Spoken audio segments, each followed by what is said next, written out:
kita tahu dengan ketidakhadiran kita waktu itu kita sudah mengatakan bahwa KPK ini akan runtuh, dan benar kan? Sekarang ya. Ketua KPK-nya si Firly juga jadi tersangka korupsi, Lili Pintauli mengundurkan diri karena alasan etik, ya kan? Sekarang juga Nurul Gufron juga lagi bermasalah dengan Dewas, Alexander Marwata juga dilaporkan di Polda Metro. Yang lulus TWK itu ada di antara mereka yang meres tahanan, pungli. Akhirnya sekarang ya kan? begitu ya kejadian keadaannya ya. Iya, bahwa koruptor kan dia hidup dalam ketidakjujuran. Ya, dan kemudian dia ngambil uang rakyat. Ya, tetapi ya untuk mengelola uang yang dikorupsi itu dia membutuhkan orang jujur. Karena dia nggak mau uangnya dikorupsi juga. Iya. Jadi koruptor aja butuh orang jujur. Ada koruptor yang nangis di ruang pemeriksaan gitu kan. Tapi begitu dia itu kan ada Bang ya? Ada ya? Ada, tapi begitu dibawa kan wartawan banyak tuh. Oh, dia pura-pura senyum dada-dada gitu kan. Padahal hatinya menangis sebenarnya gitu kan. Koruptor dibangkitkan lagi dari kuburnya gitu kan. Ketika dia menduduki jabatan yang strategis di negara kita. Betul. Dan celakanya pernah juga ada seorang terpidana kasus korupsi dimakamkan di makam pahlawan. Ada tuh ya? Ada. Aku baru dengar tuh. Aduh, bayangkan gitu kan. Aduh, jangan-jangan hanya di negara ini koruptor jadi pahlawan.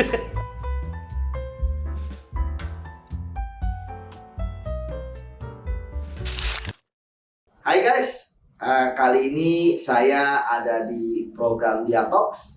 Nama saya Yudi Purnomo Harahap. Saya lebih dikenal sebagai mantan penyidik KPK dan juga mantan ketua wadah pegawai KPK. Saat ini saya bertugas sebagai anggota Satgasus Pencegahan Korupsi Polri. Bang Yudi, makasih banyak. Oke. Udah mau datang, mau berdialog di program Diatox nih Bang. Betul. Berarti sekarang itu aktif di Polri, Satgasus Bang ya? Ya. Satuan ya? Satuan Tugas Khusus Pencegahan Korupsi langsung di bawah Kapolri. Langsung di bawah Kapolri. Ya, kan kita tahu waktu itu ya bagaimana Firly Bahuri dan kawan-kawan memberhentikan kita, gitu ya. Yang TWK ya? Dengan alasan tidak lulus tes wawasan kebangsaan, yang saya pikir kurang merah putih apa kita menjadi penyidik menyelamatkan uang negara, menangkapi koruptor gitu kan, tapi hanya tes yang menurut saya ala kadarnya, gitu ya, yang setiap orang bisa diluluskan dan tidak diluluskan. Akhirnya ya ternyata benar yang terpilih adalah yang tidak lulus ya. Menurut saya the chosen people gitu ya, adalah orang-orang yang terbaik di KPK gitu. Kemudian juga kita tahu dengan ketidakhadiran kita waktu itu kita sudah mengatakan bahwa KPK ini akan runtuh, dan benar kan? Sekarang ya? Ketua KPK-nya si Firly juga jadi tersangka korupsi, Lili Pintauli mengundurkan diri karena alasan etik, ya kan? Sekarang juga Nurul Gufron juga lagi bermasalah dengan Dewas, Alexander Marwata juga dilaporkan di Polda Metro. Itu ya kan? Komisioner tuh ada 5 Bang ya? Ada 5. 4 itu udah bermasalah semua tuh? Iya kan? Satu lagi kan Pak Tanak yang bully kan. Ya. Pernah juga baru masuk kena sidang etik ya, tapi kemudian kan akhirnya tidak cukup bukti ya oleh Dewas gitu ya. Karena memang ya salah satu yang saya krusial misalnya dia tidak mau menyerahkan handphone ya kan. Ya seperti itu kan ramai waktu itu. Jadi saya mikir seolah-olah nih pimpinan KPK berlomba-lomba pengen di sidang etik apa gitu kan. Seperti ada kebanggaan gitu kan. Ini ngeri banget nih, baru-baru mulai udah dikirim semua nih. Bikin jurang ya? Iya. Oh, jadi geser dikit kita. Oke. Tapi Bang, sebelum kita ngedalamin KPK saat ini nih Bang ya. Tadi bridging udah cuman gue pengen tahu dulu deh Bang, apa Satgasus ini berarti kan didirikan setelah Abang pada keluar, akhirnya itu Pak Sigit. Ya, Pak Kapolri. Pak Kapolri itu gimana tuh? Maksudnya prosesnya emang membuka lowongan ataukah emang Pak Kapolri itu emang punya concern sendiri di bidang korupsi itu seperti apa? Ya kan waktu itu kan emang sebelumnya itu udah ada atau gimana sih Bang? Kan waktu itu kan ketika kita diberhentikan terjadi kan kegaduhan di masyarakat. Masyarakat menolak keras gitu ya. Tetapi ya pimpinan KPK bersikeras. Ya karena memang kami adalah orang kritis di KPK. Mungkin mereka ingin melakukan kegiatan tanpa bisa dipantau oleh kami gitu kan, tanpa ada yang berani bersuara. Ya. Nah, kemudian kan Pak Kapolri juga orang yang concern dalam pemberantasan korupsi ya. Jadi kan sebenarnya dia mengenal lah secara ini orang-orang yang ada di KPK tersebut seperti apa gitu ya, rekam jejaknya. Tentu kan dia beliau punya lebih bagus catatan ya. Sehingga kemudian ya walaupun kami dicap merah, tidak bisa dibina gitu kan oleh pimpinan KPK ya. Itu luar biasa loh. Menurut kami itu penghinaan gitu kan. Apa yang nggak bisa dibina, apa yang merah gitu kan. Indikatornya apa ya? Itulah, tapi kan Pak Kapolri kan lebih lengkap alat-alatnya. Ya kan, instrumennya gitu kan. Tapi beliau kan paham, tiba-tiba beliau berpidato ya ketika ada PON waktu itu di Papua ya, mengatakan bahwa akan merekrut kita, ya kan, yang waktu itu kurang lebih 75 orang ya, kemudian kan akhirnya ada sekitar 21 lah yang akhirnya ya seolah-olah diselamatkan gitu kan. Akhirnya tapi tetap ada dipecat. Ya tujuan utamanya tetap ya Bang Novel jadi Purnomo gitu kan. Praswat, kemudian Pak Giri, tokoh-tokoh lah yang itu. Nah, ya karena Pak Kapolri kemudian meminta kita, ya kan, dan tujuan beliau juga ingin menyelamatkan proses korupsi dan juga sejalan dengan saya yang, wah saya kalau misalnya saya keluar dari KPK mungkin bisa jadi saya udah nggak jadi merasa korupsi. Tentu saya akan bekerja di profesi lain, ya kan, karena tentu ada kehidupan, ya kan, ada keluarga yang perlu dinafkahi kan, nggak bisa di itu gitu kan. Nah, saya pikir kalau selama ini kan saya di KPK ya bekerja mencari nafkah juga, nah tapi kan juga ada pengabdian. Oleh karena itu maka ya saya bersama teman-teman kemudian ya menghormati Pak Kapolri dan juga ya kita ingin mendedikasikan kita juga gitu kan. Bahkan kan ada juga yang dulu pernah polisi ya akpol malah balik ke KPK kemudian mengundurkan diri karena ingin bekerja di KPK gitu kan, serius gitu kan, menjadi pegawai KPK, akhirnya kembali lagi ke Polri gitu kan. Kena TWK juga itu? Iya, kena TWK juga. Bayangkan orang yang udah masuk akpol. Siapa sih Bang itu, Bang? Ya ada Bang Novel kan? Oh, Bang Novel akpol ya? Iya, Budi Agung Nugroho. Oh iya benar. Gitu kan, kemudian Afif. Iya, ya kan, Bang Afif, kemudian Bang siapa lagi, Bang Andre Dedi Nanggolan. Ya, kemudian siapa lagi tuh? Yang emang sebelumnya dia emang Bang Rizka, udah kepolisian, maksudnya kurang merah putih apa mereka kan? Nah, terus kemudian yang non akpol juga ada, bisa pada Manik, Pak Sugeng, gitu kan?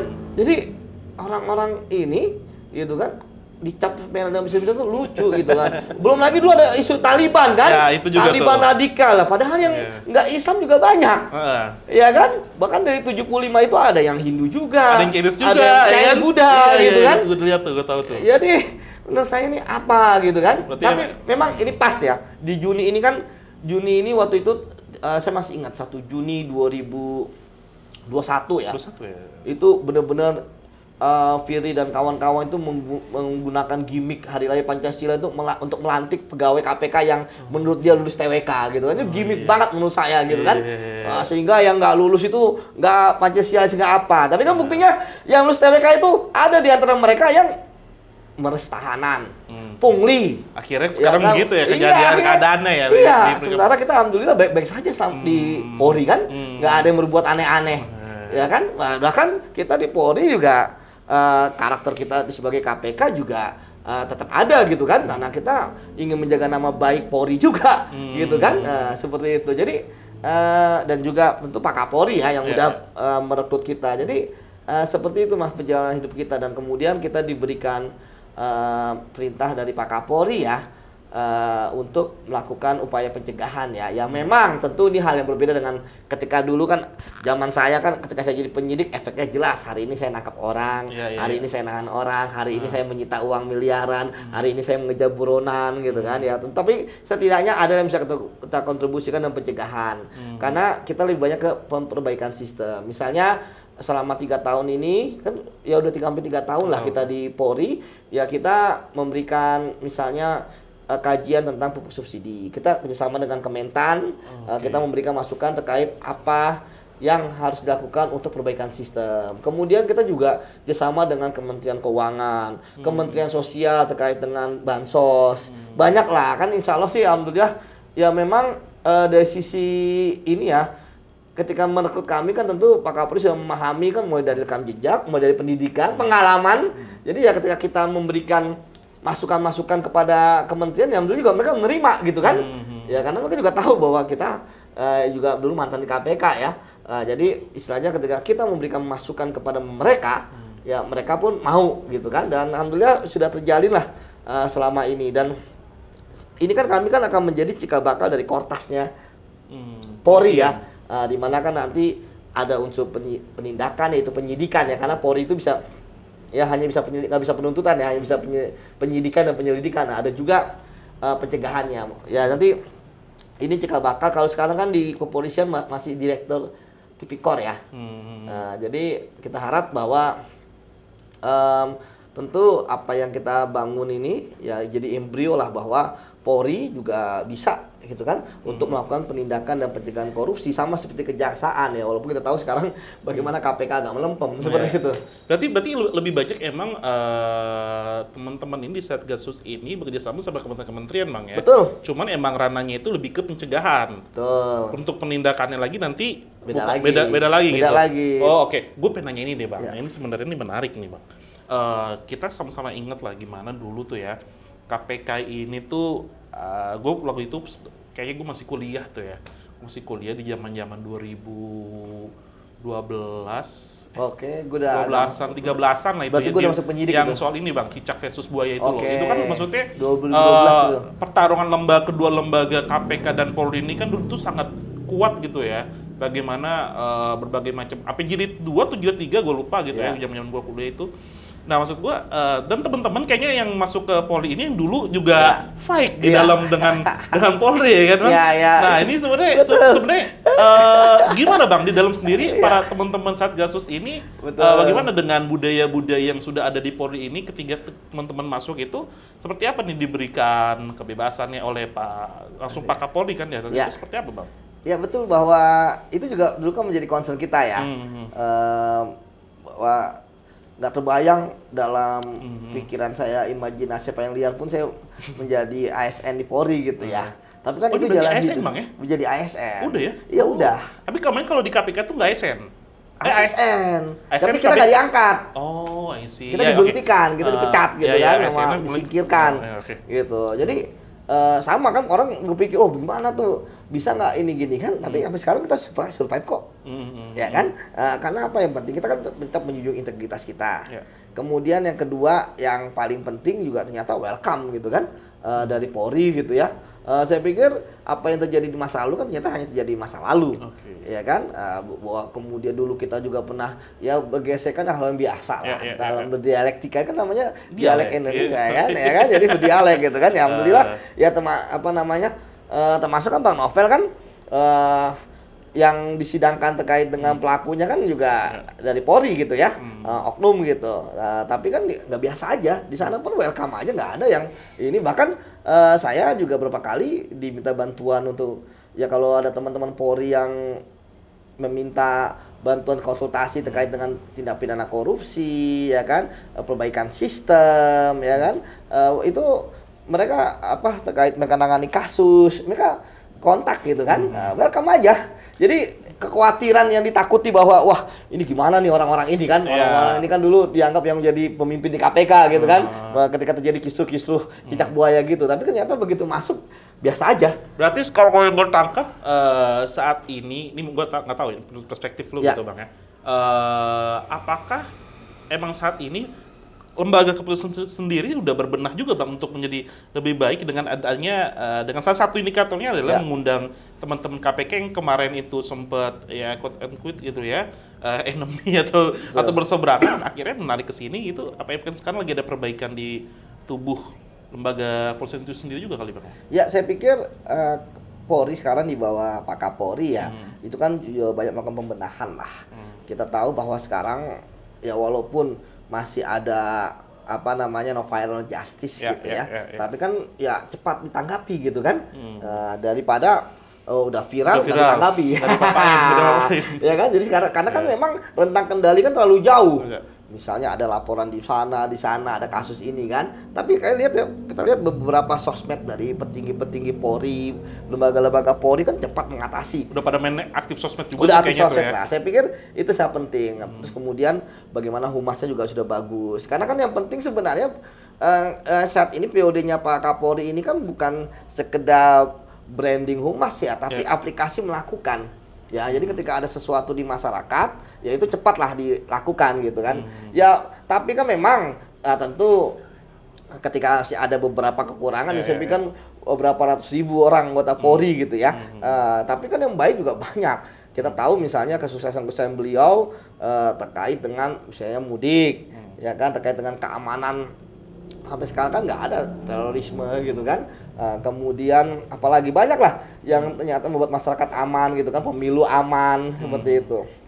Dan kalaupun ada sesuatu, saya katakan lagi ada sesuatu, pasti akan ada cepat responnya. Dan semua pun merespon sesuai dengan tingkatannya, mau Polres, Polda, gitu kan, maupun di kepolisian. Jadi ya saya pikir ini Polri udah mulai terbuka lah, dan kita harapkan ya akan semakin baik ya, apalagi dengan slogan beliau itu presisi seperti itu. Presisi. Tapi Bang, maksudnya ini kan tadi yang di awal lu ngomong ini adalah sebuah embrio ya. Embrio untuk nantinya jadi akan jadi lembaga ataupun departemen baru di kepolisian gitu ya.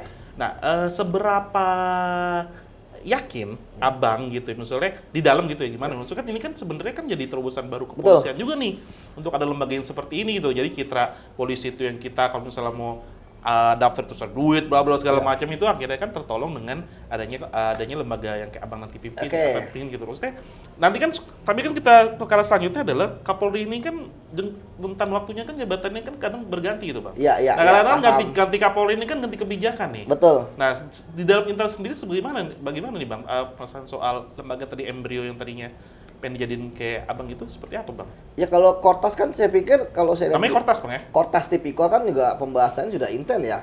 Terakhir saya dengar kan di media juga sudah ada surat gitu ya untuk pembentukan, ya mungkin tinggal kapan waktunya saja ya. Kalau bagi saya sebenarnya ketika Polri mau membuat Kortas Tipikor itu kan sebenarnya hal yang bagus, karena membuat hal yang bagus gitu kan, daripada nggak buat sama sekali kan. Kemudian yang paling penting sebenarnya what next ya, bahwa kan nanti Polri akan ada dua hal yang penting di situ ya, dan itu akan menjadi tupoksi langsung mereka, ya kan, bagaimana melakukan penindakan, bagaimana juga pencegahan. Nah disinilah menurut saya bahwa ketika Polri membentuk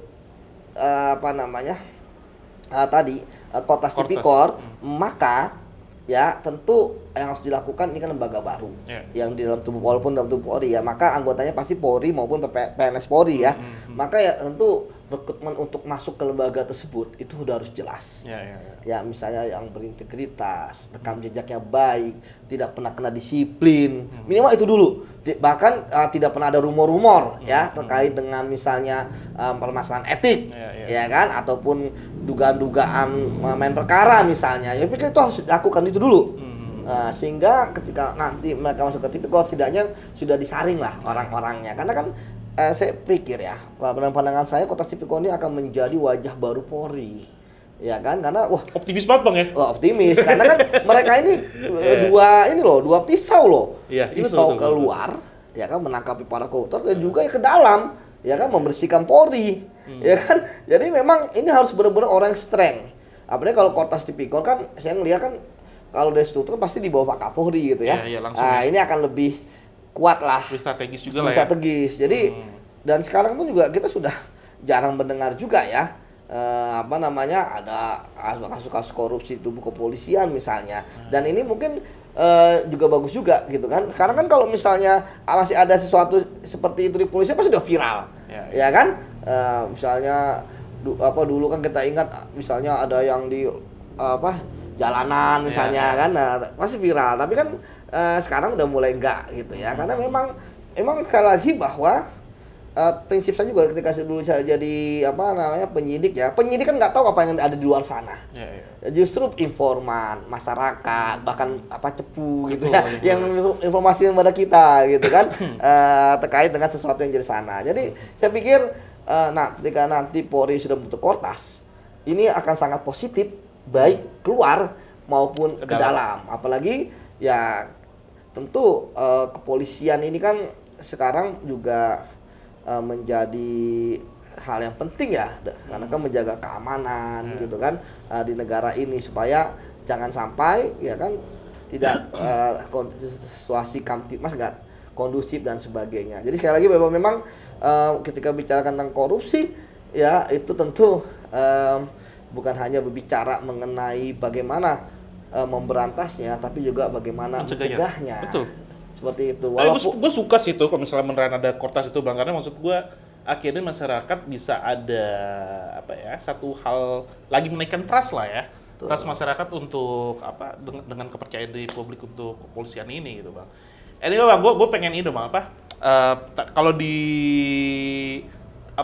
jabatan Abang saat ini kan lebih ke pencegahan Bang ya.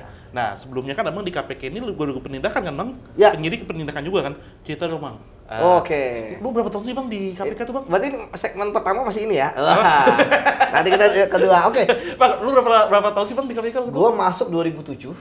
2007? Iya, berarti gue berhenti 2021. Berarti kurang lebih 14,5 tahun lah. Iya, 14,5 tahun di KPK. Karirnya itu berarti langsung jadi penyidik? Enggak, karirnya dulu gue bagian pencegahan. Bagian pencegahan. Jadi gue udah punya background pencegahan juga. Iya. Ya kan? Nah, kemudian ketika tadi sempat dikatakan kan ada cicak buaya, ya kan?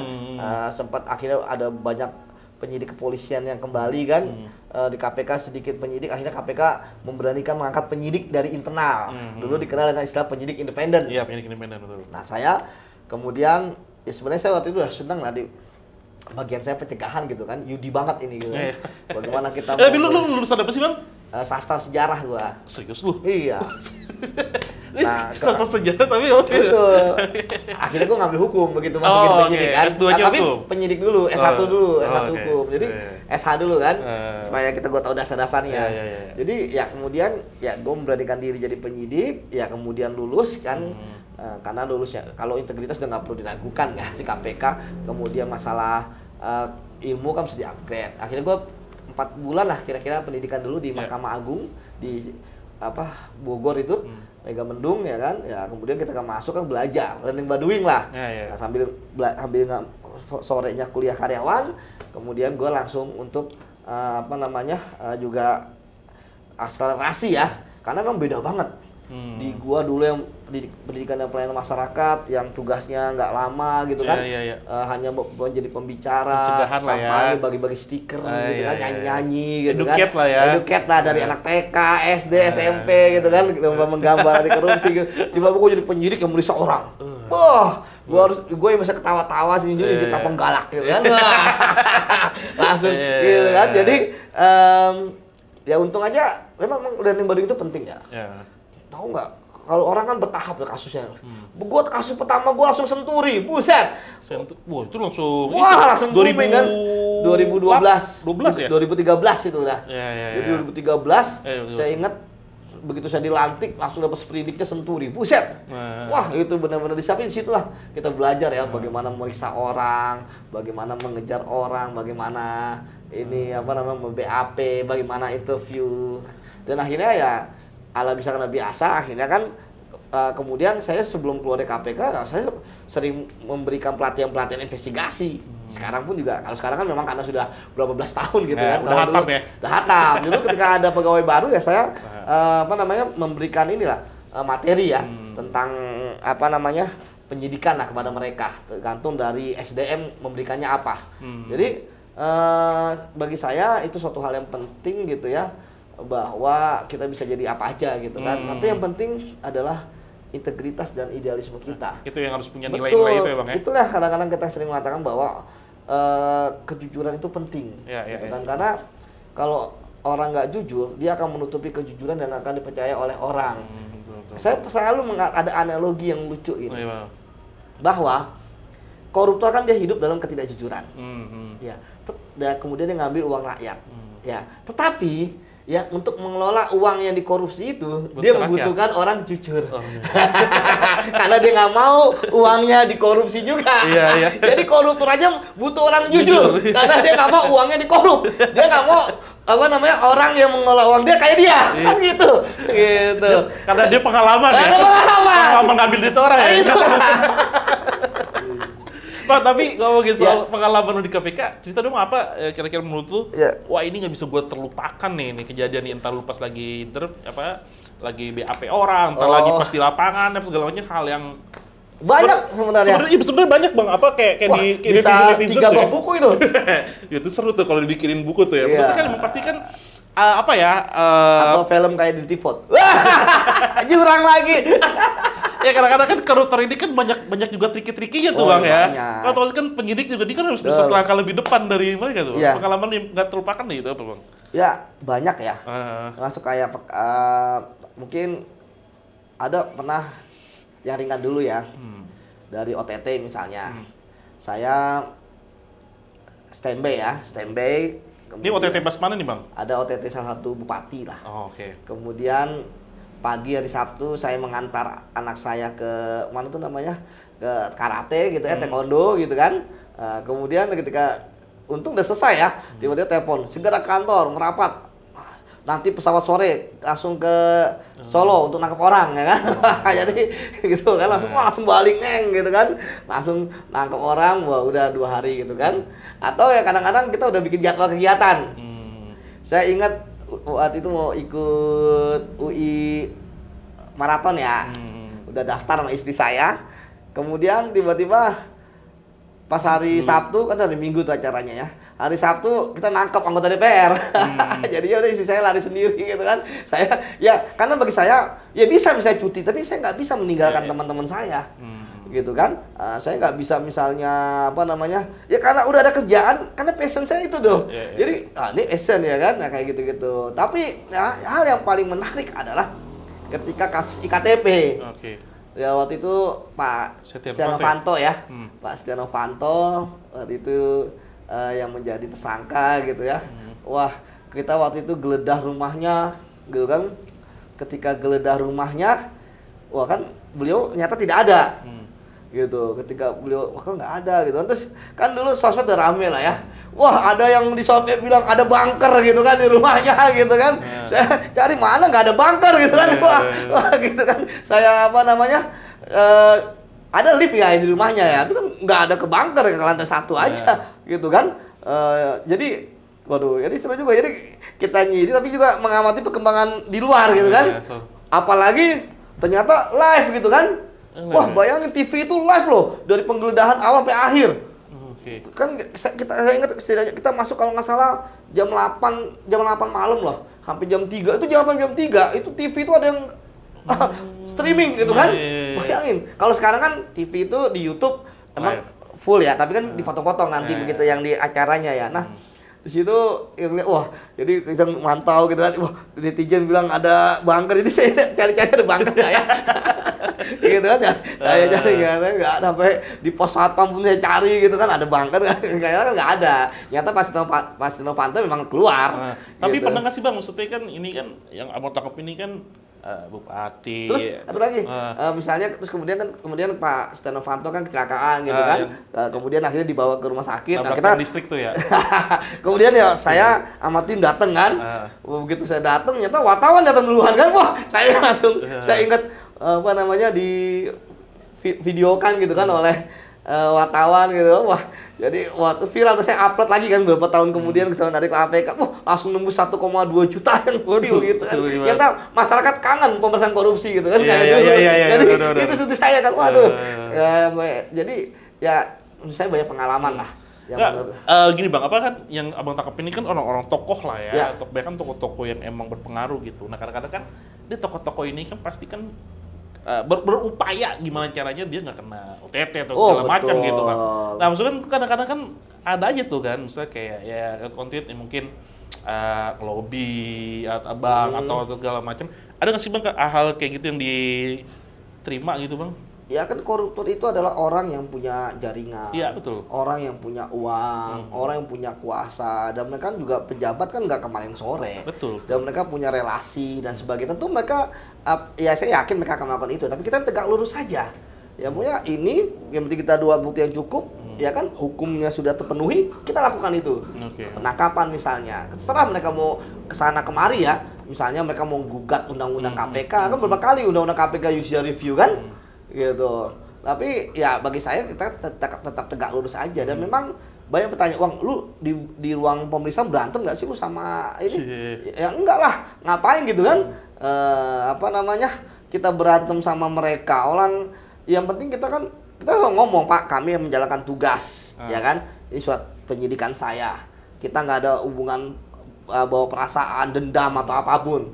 Ya saya melakukan ini karena perbuatan Bapak gitu kan, seperti itu. Ya memang kadang-kadang tapi kadang-kadang menarik misalnya ada koruptor yang nangis di ruang pemeriksaan gitu kan. Tapi begitu dia kan itu ada Bang ya? Ada ya? Ada, tapi begitu dibawa kan wartawan banyak tuh. Oh, dia pura-pura senyum dada-dada gitu kan. Padahal hatinya menangis sebenarnya gitu kan. Lama lagi nangisnya ya? Iya. Apalagi Ari ini sering nih kan. jadi sebenarnya mereka ada juga yang apa yang palsu ya. Sebenarnya bisa nangis di dalam. Wah, gitu kedua atau nunjukin borgolnya gitu. Tapi sebenarnya hati ya gini, karena memang gini. Soal koruptor itu ya, walaupun mereka tahu bahwa hukuman mereka nanti akan ringan, walaupun mereka bisa mempunyai penasihat hukum yang terbaik yang mereka jadikan penasihat hukum gitu kan, ataupun nanti mereka bisa dapat remisi, grasi gitu kan, walaupun banyak kali aksesnya. Aksesnya banyak banget, walaupun nggak kooperatif, iya nggak bakal nggak akan pukul dan sebagainya gitu kan. Tapi kan mereka nggak mau masuk penjara satu hari pun gitu kan, walaupun fasilitasnya mewah gitu kan, maupun mau ada karaoke, mau ada AC, mau ada apa, nggak mau mereka di penjara gitu kan. Karena apa? Karena ketika mereka ini tidaknya mereka selesai gitu kan, nggak akan bisa korupsi lagi, walaupun akhirnya mereka sekarang bisa bangkit dari kubur lagi. Kenapa? Karena mereka bisa berpolitik kalau udah 5 tahun bisa gitu kan. Itulah makanya saya bilang apa ini kan, bisa diangkat menjadi BUMN, komisaris. Jadi saya pikir koruptor dibangkitkan lagi dari kuburnya gitu kan, ketika dia menduduki jabatan yang strategis di negara kita. Betul. Dan celakanya pernah juga ada seorang terpidana kasus korupsi dimakamkan di makam pahlawan. Ada tuh ya? Ada. Aku baru dengar tuh. Aduh, bayangkan gitu kan.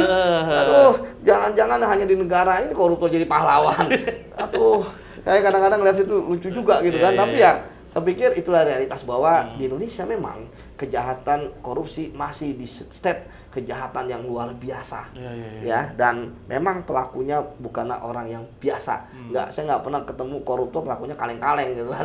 Ya kan makanya korupsi itu kan disebut sebagai white collar crime. Ya betul. Ya kita ambil banyak-banyak juga harus bicara akademis juga dong. Ya. Collar crime gitu kan. Ya dengan ciri-ciri ya dilakukan oleh intelektual. Ya nggak ada orang bodoh bisa korupsi kan, karena mereka berpikir beberapa tahap untuk kemudian menyembunyikan uangnya atau money laundering gitu kan. Tapi memang saya melihat ya justru kok modus pelaku sekarang itu kasar banget gitu kan. Sekarang nih? Wah sekarang kasar gitu kan. Gimana tuh Bang? Ya, lima duit di Indonesia. Ya kan, bagi-bagi sama keluarganya jelas. Tapi mungkin tuh buat dia kedua ya. Sekarang ya jadi ya intinya saya ngelihat sekarang koruptor mungkin karena melihat pemberantasan korupsi yang lemah. Jadi mereka ya udah ketika ketahuan ya wajar lah. Si ini terima, adiknya terima, anaknya terima, ini terima ya karena udah kasar, karena mungkin masih ada untouchables gitu kan, tidak tersentuh gitu kan. Karena memang antara koruptor dengan mafia nggak ada beda jauhnya gitu kan. Karena nggak pernah saya menemukan koruptor sendirian, ya kan pasti bareng-bareng. Pasti ada berjamaah tuh Bang ya. Enggak lah, kalau bahasa kita begitu. Kalau jamaah itu buat sholat gitu kan. Jadi harusnya rame-rame gitu. Rame gitu ya. Sindikat ya kan. Buat sindikat ada Godfather-nya, ada ini, ada yang dia pelaku utama, ada yang dia terlambat korupsi, ada juga. Terlambat korupsi ya? Korupsi. Kalau dulu kan kalau kita kan terlambat nakal ya. Iya. Dia terlambat korupsi baru nakal. Nah, ini. Gitu Mas. Oke. Tapi kalau misalnya abang yang dialamin abang gitu, misalnya kalau kita lihat kan nih dulu tuh para penyidik ya, intinya para pegawai di KPK ini kan nggak cuma bebannya integritas, tapi juga kan ancamannya juga kuat gitu Bang ya, kayak Bang Novel sampai seumur hidup. Seumur hidup sampai kita lihat ini banget lah kita ngeliatnya gitu. Kalau Abang sendiri ada nggak Bang hal yang dikerjain atau ditargeting gitu Bang? Ya, saya pikir ada lah pasti.